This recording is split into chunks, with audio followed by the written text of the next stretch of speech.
कहानी उन आम घरों की है जहाँ खाने वाले तो कई, लेकिन कमाने वाला एक मर्द ही होता है। बावजूद इसके उससे उम्मीदें कम नहीं होती। देखिए जी, सामने वाले वर्मा जी कैसी अच्छी तरह से सफाई करते हैं छुट्टी वाले दिन अपने घर की। और एक आप हैं। अरे यार, उनके पास कार है, ऑफिस पास में है और हफ्ते में 2 दिन की छुट्टी होती है, तो फर्क तो पड़ता है ना। मेरी तो शादी ही गलत हो गई। अरे कोई मस्त लड़का मिलता, कमाता भी, घुमाता भी, घर के कामों में भी मदद करता। लेकिन नहीं जी, हमारे वाले को तो कमाने से फुर्सत ही नहीं। और कमाई भी ऐसी कि कोई जरूरत पूरी ही नहीं हो रही है। सुनील बेचारा शीना को देखकर सोचता है कि शीना सही कह रही है। देखने में सुंदर है, घर का सारा काम कर लेती है, उसे तो कोई भी अच्छा लड़का मिल सकता था। क्या सोच रहे हैं? भागने का इरादा तो नहीं है? अरे नहीं मेरी प्यारी बीबी, मैं तो नहीं, पर डर है कि तुम नहीं कहीं भाग जाओ मुझे छोड़कर। शीला सुनील के मुंह से प्यार भरी बात सुनकर मुस्कुराती है। आप भी ना। सुनील एक दिन ऑफिस से घर आता है कि तभी शीना कहती है, सुनिए जी, वो मेरी सहेली आई थी, सारा दिन वो लोग यहीं थे। अब जा रही थी तो मैंने कहा नहीं नहीं, मेरे पति छोड़ आएंगे ना तुम्हें, तो रोक लिया मैंने।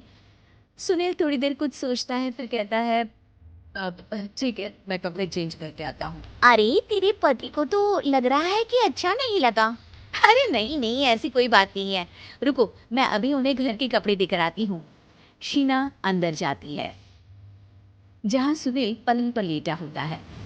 अरे क्या मजाक है, वो कह रही है कि आपने मुंह बना लिया। सही तो कह रही है, सुबह से अब ऑफिस से लौटा हूँ, एक कप चाय का तो पूछा नहीं। 20 किलोमीटर जाओ और आओ, और फिर कब उसी टाइम पर ऑफिस। अरे यार। मुझे गाड़ी चलानी आती ना तो बोलती भी नहीं आपको। और कौन सा रिक्शा खींच कर जाना है आपको। सुनील अब क्या बोलता। रात देर से आता है और सो जाता है। अगले दिन शरीर दर्द हो रहा है। अरे तो मत जाओ ना ऑफिस, चलते हैं ना मार्केट घूमने, फिर पिक्चर देखेंगे और रात में खाना खाकर घर वापस। सुनील जब सारे दिन की थकान वाला शेड्यूल सुनता है तो वो सीधे सीधे ऑफिस के लिए तैयार हो जाता है।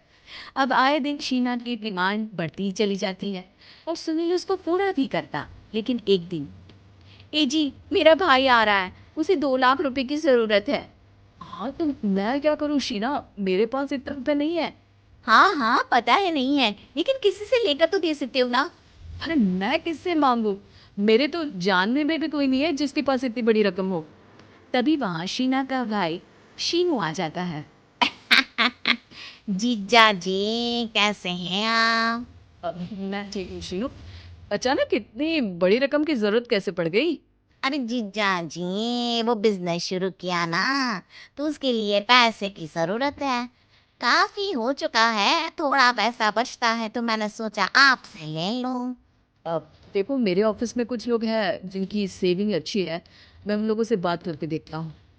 सुनील ऑफिस से किसी से पैसे लेकर शीना को दे देता है। शीना वो पैसा भाई को दे देती है 2 महीने बाद।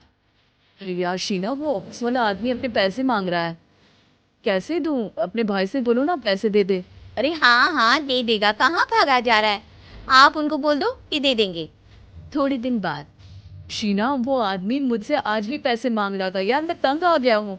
ऑफिस जाते ही सामने उसका चेहरा दिखता है, क्या बोलूँ, बार बार पैसे मांगता है। अच्छा मैं शीना को फ़ोन लगाती हूँ, बात करके देखती हूँ। शीना भाई को फ़ोन करती है लेकिन वो फ़ोन उठाता ही नहीं। लगता है भाई कहीं ऐसी जगह है जहाँ नेटवर्क की समस्या होगी। सुनील अगले दिन दोपहर को ही घर आ जाता है। उसका चेहरा उतरा और परेशान सा होता है, वो रोने लगता है। अरे क्या हुआ जी? आप इतना परेशान क्यों हैं? सब ठीक तो है ना? अरे नहीं शीना, कुछ ठीक नहीं है, मैं ठीक नहीं हूँ। तुम्हारे भाई के लिए मैंने जो पैसे लिए थे, उस आदमी ने आज भरे ऑफिस में सबके सामने मेरी बेइज्जती कर दी। सबके सामने आज मैं कर्जदार बनकर खड़ा था। मैंने हर वो प्रयास किया घर चलाने के लिए जो मैं कर सकता था, लेकिन अब नहीं होगा। वो फिर रोने लगता है। अरे आप तो औरतों की तरह रो रहे हैं, मर्द हैं आप। क्यों, आदमी के सीने में दिल नहीं होता, या फिर वो इंसान नहीं मशीन होता है। अरे मैं थक चुका हूँ शीना, तुम समझती क्यों नहीं। मैं भी शारीरिक और मानसिक रूप से थकता हूँ। मैं भी आराम करना चाहता हूँ, सुकून चाहता हूँ। मैं कुछ नहीं कर सकता। कुछ नहीं। वो बैठ जाता है। शीना पति को हैरान परेशान देखकर चुप हो जाती है। अगले दिन, सुनिए, ये लीजिए 2 लाख रुपए, उस आदमी को दे दीजिए और बोल दीजिए कि आज के बाद किसी को पैसे के लिए बेइज्जत ना करे। सुनील पैसे देकर राहत की सांस लेता है। अरे शीना, तुमने तो मेरा बहुत बड़ा काम कर दिया। अब मैं शान से ऑफिस जा सकता हूँ। लेकिन ये पैसे आए कहाँ से? ये पैसे मैंने अपने गहनों को गिरवी रख कर लिया है। तुम ठीक रहो, निश्चिंत रहो, मैं बस यही चाहती हूँ।